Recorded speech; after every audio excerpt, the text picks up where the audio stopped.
Sveiki atvykę į dar vieną paskaitą mano YouTube kanale.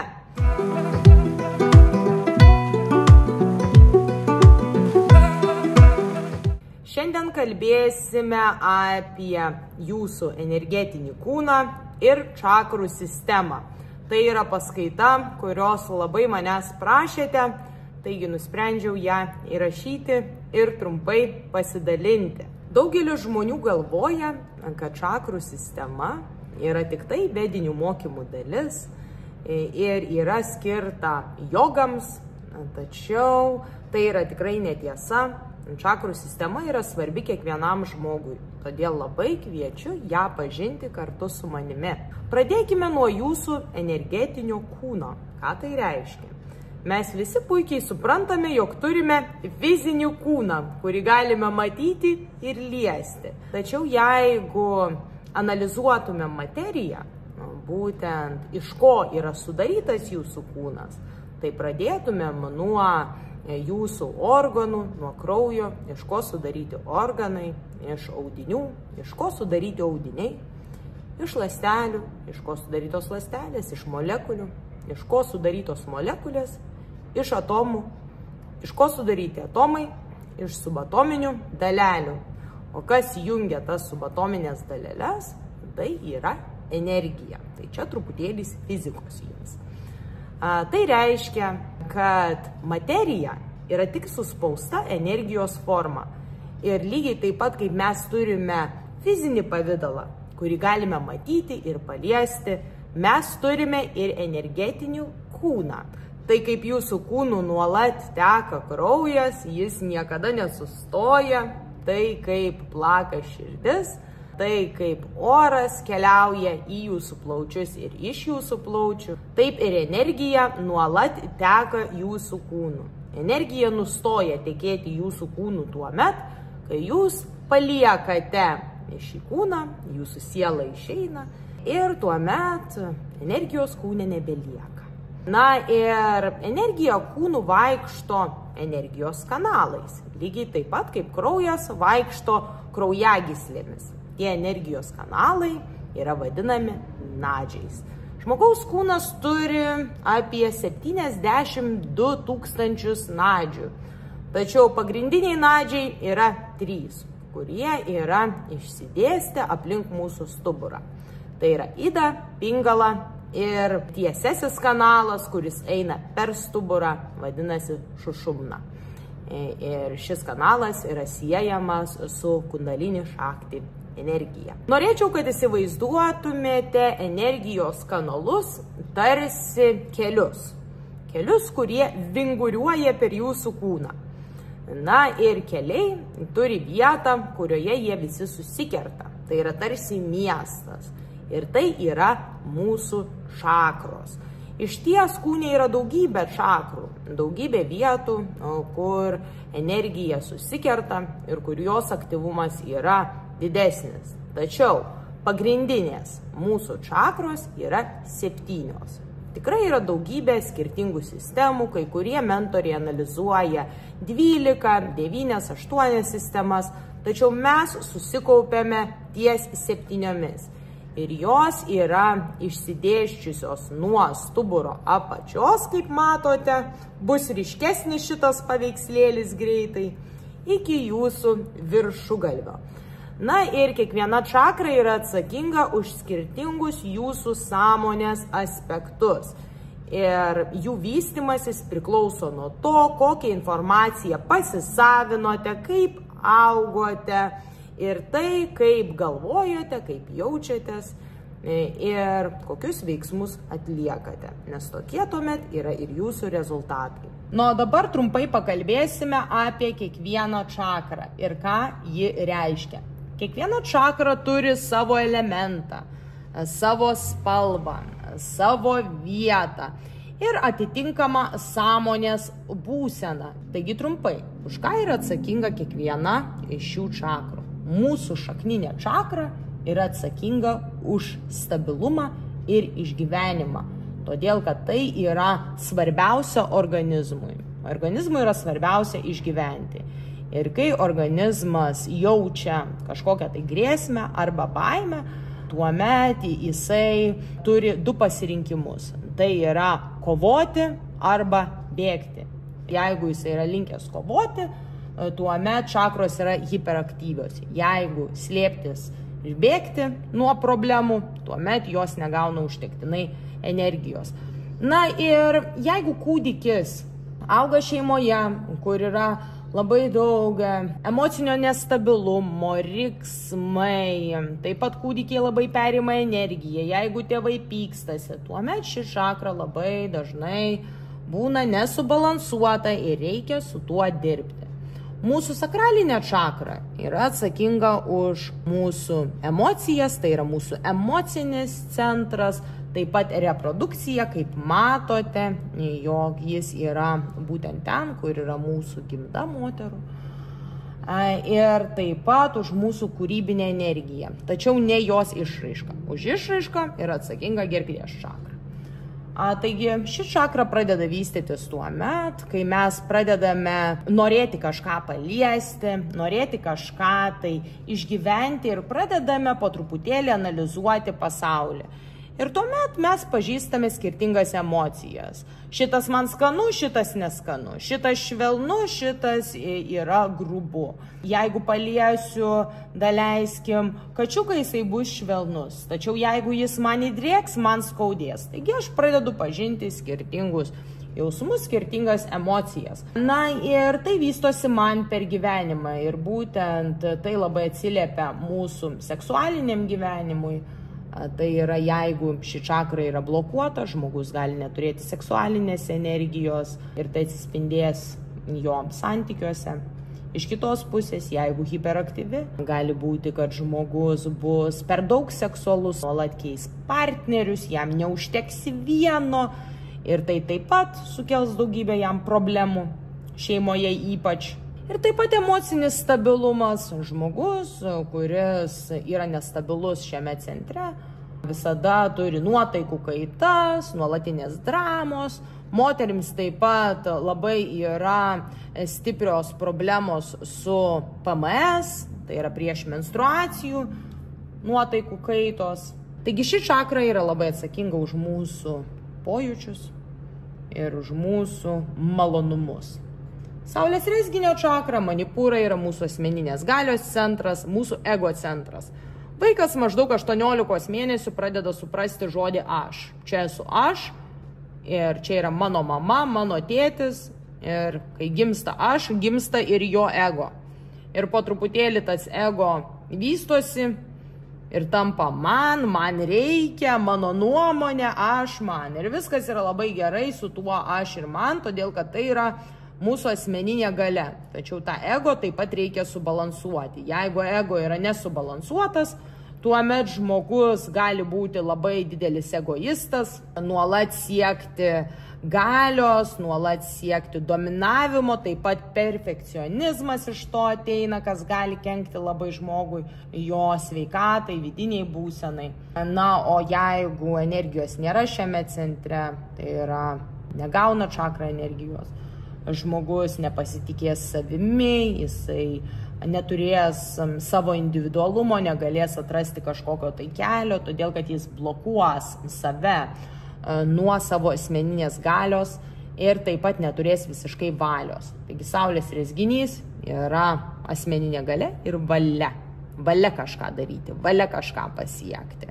Mes iš žemės elemento pereiname į vandens, po truputėlį energija juda, tuomet tai yra mūsų ugnis ir čia pereiname į orą. Na ir širdies čakra, anahata, yra būtent atjauta, ryšys su savimi, meilė savo, meilė kitiems žmonėms, sąjunga. Taigi čia jausmai ir emocijos yra daugiau tokie labai abstraktus, o čia jau visa tai išsiplečia. Ir taip pat energijos sistemoje čia mes sukūrėme toro laukus ir tai atsispindi mūsų auroje. Taigi širdies centras yra labai svarbus ir jisai yra labai siejamas su dvasingumu. Net yra sakoma, rytų mokymuose, kad siela ateina į kūną, kai suplaka pirmą kartą dvasinė širdis. Tai mokymuose dvasinė širdis yra truputėlį į dešinę, tačiau vis tiek tai yra labai svarbus centras. Tuomet pereiname prie gerklės čakros, višudos, mūsų saviraiška ir mūsų komunikacija. Taigi taip, kaip čia sukūrėme kūrybą, norime kurti, per čia mes tai išreiškiame. Taigi gerklės čakra yra atsakinga už garsą, už mūsų balsą ir taip pat, kaip mes reiškiame save. Šios čakros elementas yra garsas ir jis subalansuota yra tuo met, kai mes esame savimi ir kalbame savo tiesą. Labai daugelis žmonių čia turi bloką, todėl, kad jie negali išreikšti savęs, tuomet žinoma ir jau asmeninės galios centras, aš nepasitikiu savimi, todėl aš visada viską nutyliu, pritariu kitiems, neturiu savo asmenybės, užsiklijuoju etiketės iš išorinio pasaulio. Štai čia galima jau matyti bandos efektą po truputėlį, ne? Na, o žmogus, kuris turi labai hiperaktyvę čakrą, jis niekada neužsičiaups, visada kalbės, visada perreiks kitus. Jo nuomonė bus jam svarbiausia ir jisai paprasčiausiai per daug garsiai save reikšis, taip?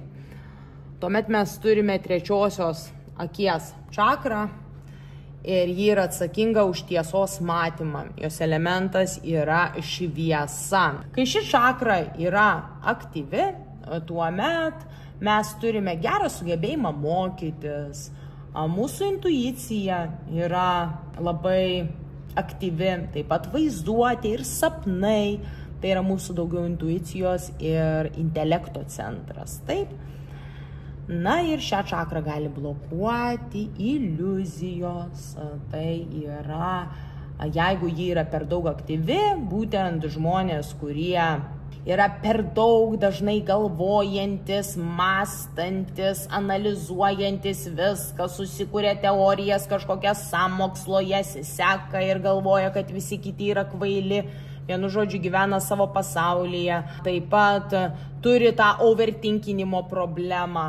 Na, o jeigu šioje čakroje nėra energijos, tai yra ji yra negaunanti, blokuota, tuomet mes galime neturėti vaizduotės, neturėti jokių idėjų, nieko nesapnuoti, neturėti intuicijos, būti tokiu atitrūkusiu žmogumi. Labai dažnai žmonės, kurie yra atitrūkę šiuose čakrose, jie yra daugiau aktyvesni šiuose, tai yra jie yra labiau žemiški, tačiau neturi to dvasinio ryšio ir taip pat jiems yra sunku kurti naujas idėjas. Na, o mūsų karūnos čakra tai yra jau mūsų sąjunga su visatos energija, dvasingumas mūsų ir ryšys su Dievu. Na ir ši čakra taip pat gali būti per daug aktyvi. Jeigu žmogus pilnai gyvena savo galvoje ir vien tik tai ir visai ignoruoja visą kitą čakrų sistemą, jis negali nei manifestuoti nieko, nei realizuoti savęs niekur, nes jisai pilnai gyvena savo pasaulėlyje. Ir tai yra jau priklausomybė nuo dvasingumo, dvasinio kelio, tai būtent priklausomybė ir etiketės, tai yra jau ego iliuzija. Ir žmogus gyvena ego iliuzijoje ir galvoja, kad jisai yra nušvitęs, kaip sakant. Na, jeigu nėra energijos šiame centre, tuomet žmogus netikės Dievu, netikės visatos energiją, nejaus jokio ryšio su kažkuo aukštesniu, jisai bus labai žemiškas, taip? Ir jo ta išsilaisvinimo srovė bus visai neaktyvi. Taigi, kaip matote, kiekviena čakra atspindi skirtingus sąmonės aspektus. Mes einame į žemę, skylame truputėlį per vandenį, per ugnį, per orą, per garsą, per šviesą ir ateiname jau į mintį. Taigi, dirbti su kiekviena čakra reiškia subalansuoti savo energiją kūne. Jeigu aš gyvenu tik savo galvoje ir nemoku nusileisti žemyn, tuomet aš galbūt turėsiu idėjų, būsiu dvasingas, viskas bus gerai, tačiau aš negalėsiu realizuoti savęs. Aš nuolat šokinėsiu, nuolat blaškysiuos, mesiu vieną, pradėsiu kitą, kelsiu savo įtampą, Vienu žodžiu, man bus sunku pasiekti rezultatus, nors mano idėjos bus labai geros, man bus sunku nusileisti. Tuomet šiems žmonėms labai yra svarbu įsižeminti. Jeigu aš, daleiskim, būsiu labai įsižeminęs, tarp kitko, žmonės, kurie turi šias čakras subalansuotas, jie yra labai finansiškai stabilus.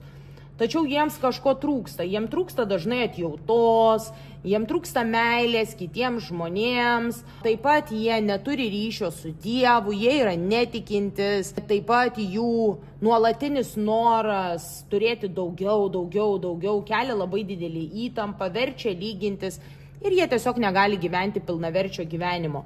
Kiekvienos čakros disbalansas reiškia disbalansą jūsų gyvenime.